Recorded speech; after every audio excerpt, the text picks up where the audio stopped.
여러분 안녕하십니까. 완사마 어드벤처의 완사마입니다. 정말 오랜만입니다. 한 3년 만인가요? 저는 당시 K8을 1년 전쯤에 처분을 했고요. 지금 보이시는 이 새 차를 샀었습니다.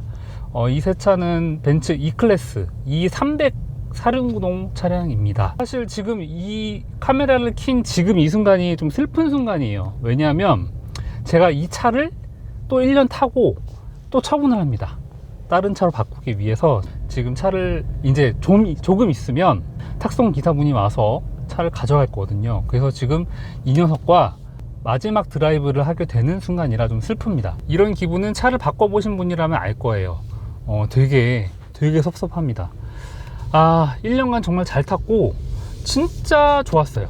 사실 제가 이 차를 처음 받았을 때 그때가 되게 생생한데, 그때 설레는 마음으로 차를 이제 받아서 나오는데 그때 좀 실망했었어요. 왜 그러냐면 제가 K8을 탔었잖아요. 근데 K8을 타다가 이 차를 딱 타고 시동을 걸었는데 엔진 소리가 너무 큰 거예요. 그것도 엔진 소리가 뭐 이렇게 포르쉐 스포츠차 같은 이런 소리가 아니고 그냥 약간 그냥 2000cc 디젤 차 있잖아요. 그냥 그런 느낌이었어요. 엔진 소리가 그냥 다다다다 이런 느낌. 그래서 소리가 왜 이렇게 크지? 내가 뽑기를 잘못한 건가 설마? 막 하다가 일단 차를 갖고 나오는데 이게 맞나라는 생각이 계속 드는 거예요. 왜냐면 차가 진동이 좀 있었거든요. 그러니까 K8에 비해서 소음과 진동이 꽤 있어가지고, 아니 내가 더 비싼 차를 샀는데 왜 이렇게 느낌이 더 중후하고 정숙하지가 않지? 라는 느낌이 있어서 처음에는 좀 실망을 했어요. 하여튼 그런 마음으로 한 일주일을 타고 다녔죠. 일주일 타고 다니는 동안 내내 조금 K8이 그리웠어요. 괜히 바꿨나 생각도 들고, 왜냐하면 여기 보이는 이 내비 같은 것도 국산 내비가 좀 더 잘 돼 있다는 걸 그때 알았어요. 그러니까 여기도 물론 내비가 나쁘진 않아요. 꽤 쓸만한데 어쨌든 국산 내비가 더 잘 돼 있고 조작성이 좀 더 우리 실정에 맞게 돼 있기 때문에 처음에는 이래저래 실망을 많이 했었어요. 이래저래 좀 실망을 하다가 제가 이제 너무 이 차가 좋다라고 느끼게 된 거는 고속도로에서 이제 지방 내려갈 때 고속주행을 하게 되면서 깨달았어요. 참고로 K8은 2.5였습니다 3.5가 아니라 2.5 4기통이어서 K8 제원이 아마 190마력 정도 됐을 거예요. 근데 이제 얘는 한 260마력 정도 되니까 한 70마력 정도가 좀 더 높죠. 얘가 그걸 감안하더라도 이제 처음에 고속주행을 하는데 너무 잘 나가는 거예요. 그러니까 정확히 말하면 한 100km 정도 넘어가면서부터는 K8이랑 확 달라지더라고요. K8은 한 140 정도가 되면은 조금 힘에 붙인 느낌이 나면서, 그리고 이제 꽤 내가 고속으로 많이 달리고 있구나가 느껴지니까 속도를 더 안 밟게 되고 약간 그랬거든요. 근데 얘는 100km는 그냥 아무것도 아니고 140, 170이 돼도 차가 쫙쫙 잘 나가는 거예요. 엑셀을 밟아도 쫙 이렇게 힘이 잘 붙고, 그리고 전 분명히 중저속 때는 K8보다 소음 진동이 크다고 느꼈는데 고속 때는 K8보다 훨씬 조용하고 안정적이라고 느껴졌어요. 그래서 주행보조 있잖아요, 반자율 주행. 전에 K8 탈 때는 반자율 주행을 시내 주행에서는 못 썼어요. 그리고 오히려 고속 주행할 때만 크루즈를 한 120 정도 놓고 달렸었거든요. 그런데 얘 벤츠 E클래스는 반대로 했어요. 시내 주행할 때, 막힐 때, 차선 변경 필요 없이 그냥 가다서다 할 때, 그때는 오히려 얘는 반자율 주행을 썼어요. 왜냐하면 K8 반자율 주행은 가다서다가 좀 서툴러요. 그러니까 설 때도 좀 갑자기 이렇게 서고 갈 때도 이렇게 출발하는 그 느낌이 좀 있거든요. 그래서 가다서다 할 때는 오히려 못 써요. 쓰기가 되게 좀 느낌이 안 좋아요. 얘 벤츠 이클 반자율 주행은 가다서다가 훨씬 부드러워요. 갈 때도 부드럽게 출발하고 설 때도 부드럽게 서요. 그러니까 가다서다 하는 시내 주행이거나 막힐 때가 오히려 쓰기 편한 거예요. 그리고 오히려 고속 주행할 때는 운전의 재미 때문에 얘를 하나도 안 썼어요. 밟는 대로 차가 쭉 나가니까. K8과 반자율 주행에 쓰는 패턴이 완전 정반대로 되게 달랐었죠. 하여튼 그래서 총 느낌은 중저속에서는 K8이나 그랜저가 더 느낌이 좋았지만 고속주행할 때가 너무 이 차가 좋았다. 근데 아마 이 클래스만 그런 건 아닐 거예요. 그게 이제 독일차나 뭐 수입차들이 좀 좋은 점이라고 하니까. 그래서 아, 요런 게 다르구나 라는 거를 제가 이제 몸소 되게 깨달았죠.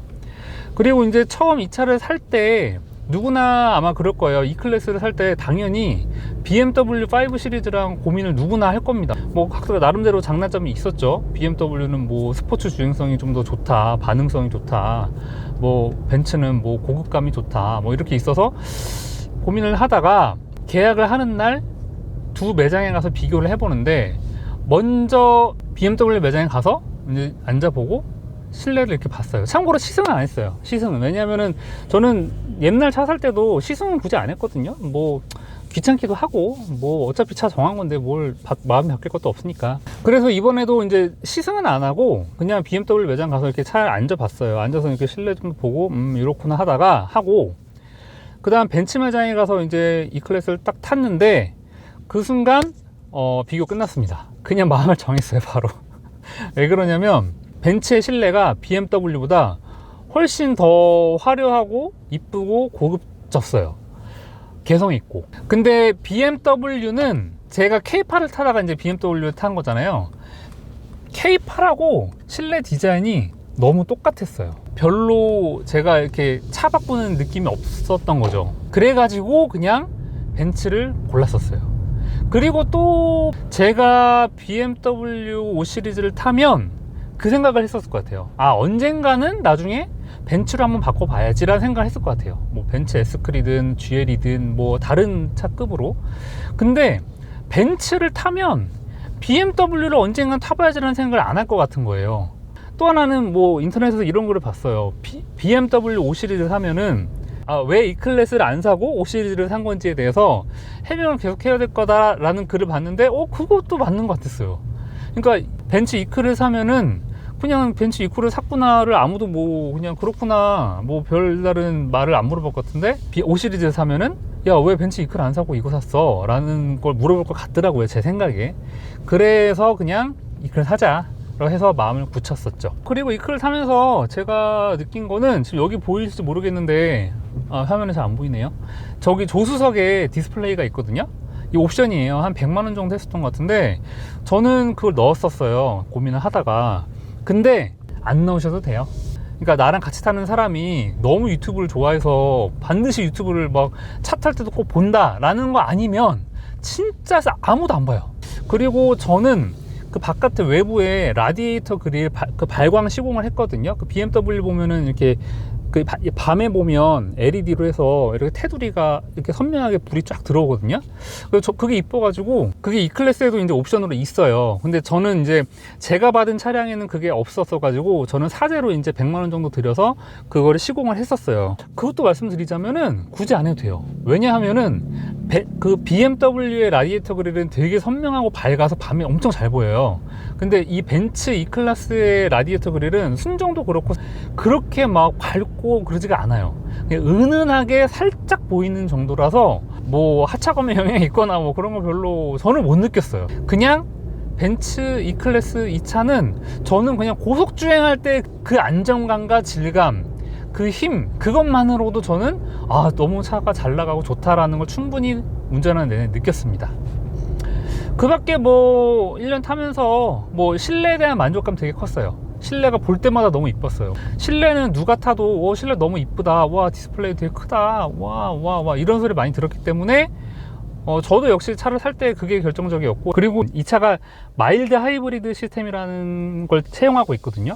얘가 이제 정차해 있을 때 시동을 완전히 꺼요. 그러니까 옛날 기능으로 따지면 아이들 그 스탑앤고 있잖아요. 그 기능이 있는 건데, 사실 옛날 스탑앤고는 사실 쓰는 분이 거의 없었잖아요. 왜냐면 엔진 켜질 때 너무 이게 부릉 이게 소음과 진동이 심하니까. 근데 얘는 그 마일드 하이브리드 시스템을 위한 모터가 따로 있습니다. 48V를 쓰는 모터가 따로 있어서 엔진 켜질 때 이질감이 거의 별로 없어요. 이질감이 거의 없기 때문에 당연히 그 기능을 항상 쓰게 됩니다. 그리고 여기도 이제 주행 모드가 있는데, 제가 K8 탈 때 에코 모드를 하고 다녔잖아요. 왜냐면 연비 때문이 아니라 이제 그 높은 단수로 주행하는 질감이 좋아서. 근데 여기도 마찬가지로 비슷한 기능이 있어요. 그러니까 에코 모드가 있는데 그것도 역시 높은 단수로 주행을 할 수가 있거든요. 그리고 그게 재밌는 게 고속 주행을 할 때 막 엑셀을 밟다가 타력 주행을 하기 위해서 발을 엑셀을 딱 떼잖아요. 그러면 엔진 시동 완전 꺼버려요. 진짜 글라이딩을 하는 거예요. 그래서 그 느낌도 되게 야 이거 신기하다. 와 어떻게 고속주행인데 엔진을 이렇게 완전히 끄고 그냥 주행할 수가 있지? 그리고 기름도 절약하는 수단이 되는 거고. 네, 뭐 이상입니다. 생각나는 대로 말을 해봤는데 1년간 너무 잘 탔어요. 1년간 탄 느낌은 진짜 너무 좋은데 아쉽다 라는 생각이 지금 계속 들어요. 나중에 기회가 된다면 또 제가 벤츠로 돌아오지 않을까 싶어요. 그리고 제가 이 차를 1년 탔는데 살 때 제가 9천만 원 정도 주고 샀어요. 제가 1년 타고 지금 이 차 파는데 6,800 정도를 주게 됐어요. 그러니까 1년에 2천 정도가 까인 거예요. 알아두십시오. 그래서 수입차 감가가 이 정도 된다. 1년 탔는데 9천 중에 2천이 날라갔습니다. 좀 뼈가 쓰립니다. 한 20% 넘게 날라간 거니까 좀 감가가 세긴 했지만 1년 정도 되게 알차게 잘 탔고. 그리고 제가 또 하나 느낀 거는 이번 기회를 통해서 우리나라가 차를 잘 만드는구나. 특히 이제 그 그랜저급 중대형 세단 이거 되게 잘 만드는구나를 또 다시 한번 느꼈어요. 그러니까 3.5는 더 힘이 좋겠죠, 아무래도. 근데 K8이 2.5랑 비교해도 특히 그 중저속대 그 MVH가 훨씬 좋았거든요, K8이. 고속주행은 물론 조금 아쉬웠죠. 근데 그거는 이제 좀 제원부터가 엔진 제원부터가 다르니까. 그래서 여러모로 볼 때 우리나라가 그래도 꽤 차를 잘 만드는구나 라는 생각을 하게 됐었습니다.